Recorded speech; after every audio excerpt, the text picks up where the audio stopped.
अभी अभी शिक्षा मंत्री सुनील कुमार का TRE 3 और ट्रांसफर पोस्टिंग को लेकर बड़ा बयान आया है।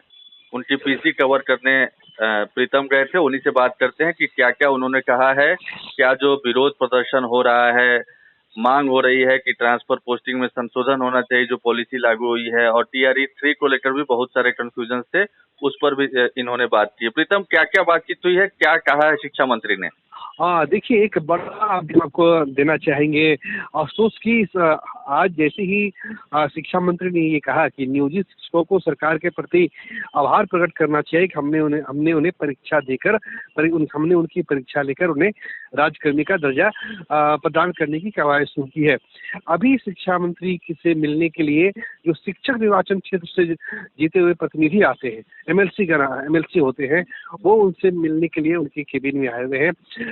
मदन मोहन झा जो कांग्रेस के नेता भी हैं और शिक्षक निर्वाचन क्षेत्र से जीत के आते हैं, वो हैं। इसके अलावा जो संजय कुमार है, जो MLC टीचर हैं, वो आए हुए हैं। यानी कई जो 4-5 MLC जो है वो शिक्षा विभाग पहुंचे हैं शिक्षा मंत्री से मिलने के लिए। अभी उनकी बातचीत हो रही है। तो जो भी इससे अपडेट निकल के आएगा ट्रांसफर पोस्टिंग को लेकर, और ये जो बातचीत हो रही है वो ट्रांसफर पोस्टिंग को लेकर ही हो रही है, क्योंकि एक जो नियोजित शिक्षक है जिन्होंने सक्षमता परीक्षा पास की है, उसके एक बड़े हिस्से को ये लगता है कि उनकी साध पूरी नहीं हुई और एक प्रकार से उन्हें उलझाने की कोशिश है। तो उसी को लेकर जो है शिक्षक निर्वाचन क्षेत्र के शिक्षक MLC अभी फिलहाल शिक्षा मंत्री से बातचीत कर रहे हैं। बातचीत में क्या निकल के आएगा वो सबसे पहले हम आपको अपडेट करेंगे। दूसरी बात, शिक्षा मंत्री ने ये कहा है कि जो लास्ट डेडलाइन दी गई है ऑनलाइन एप्लीकेशन की, उसकी समय सीमा में कोई बढ़ोतरी नहीं होगी। यानी जो निर्धारित तिथि है उसमें ऑनलाइन ट्रांसफर पोस्टिंग की ऑनलाइन एप्लीकेशन में उसके समय सीमा में इजाफा नहीं होगा। अब रही बात क्लास 1 से 5, 6 से 8 का, तो उसका रोस्टर अपलोड हो चुका है। अभी तुरंत बिहार लोक सेवा आयोग ने अपनी वेबसाइट पे उसे अपलोड कर दिया है।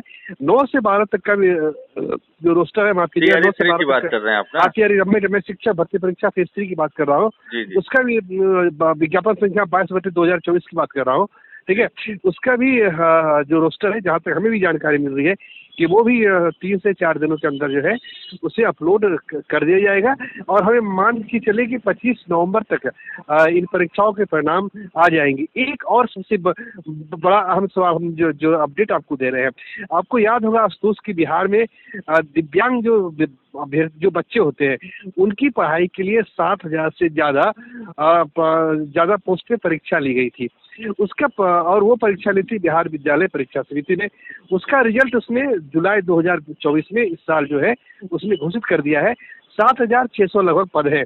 पूरे भारत भर के अभ्यर्थियों ने इसके लिए फॉर्म भरा था। तो लगातार ये इंक्वायरी हो रही थी कि आखिर जो रिजल्ट आया है क्या मेरिट लिस्ट के आधार पे बहाली होगी या आयोग के जरिए बहाली होगी। तो शिक्षा मंत्री ने हमारे इस सवाल का भी जवाब दिया है। उन्होंने कहा है कि दिव्यांग बच्चों के लिए जो स्पेशल टीचर्स की नियुक्ति होनी है उसकी अधियाचना बिहार लोक सेवा आयोग को भेजी जाएगी, और फिर बिहार लोक सेवा आयोग जो है उसके अपनी प्रक्रिया को पूरा करते हुए बहाल करेगा। तो यही अपडेट है जो मैं आपसे शेयर करना चाह रहा था। क्लास 1 से 5, 6 से 8 का रोस्टर आ चुका है। 9 से 12 तक का रोस्टर जो है आने की प्रक्रिया में। नहीं, ठीक है। शिक्षा मंत्री ने आज जो बयान दिया है उसमें जो शिक्षकों की मांग है कि प्रैक्टिकल नहीं है, जो भी नीतियां बनी है, जो भी ट्रांसफर पोस्टिंग का क्राइटेरिया तय हुआ है, तो क्या उनकी बातों से आपको लगा या वो मूड में है या नहीं है कि कुछ संशोधन हो सकता है, या फिर इसी पर आगे बढ़ेंगे वो? नहीं, आवश्यकता पर देखिए नियमावली है तो नियमावली में संशोधन होता है। ऐसा नहीं है कि आपने देखा होगा जब बिहार में शिक्षक भर्ती परीक्षा हो रही थी उसमें लगातार नियम बदल दिए गए। पहले डोमिसाइल था, बाद में डोमिसाइल हटा दिया गया। जब डोमिसाइल हटाया जा सकता है तो नियमों को शिथिल क्यों नहीं किया जा सकता है।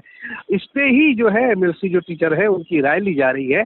और अगर जहाँ नहीं, ठीक है प्रीतम, राय मशवरा होने के बाद क्या परिणाम निकलता है वो आप बात कीजिएगा शिक्षक प्रतिनिधि से भी, और शिक्षा मंत्री से भी कोशिश होगी आपकी बात करने की, ठीक है।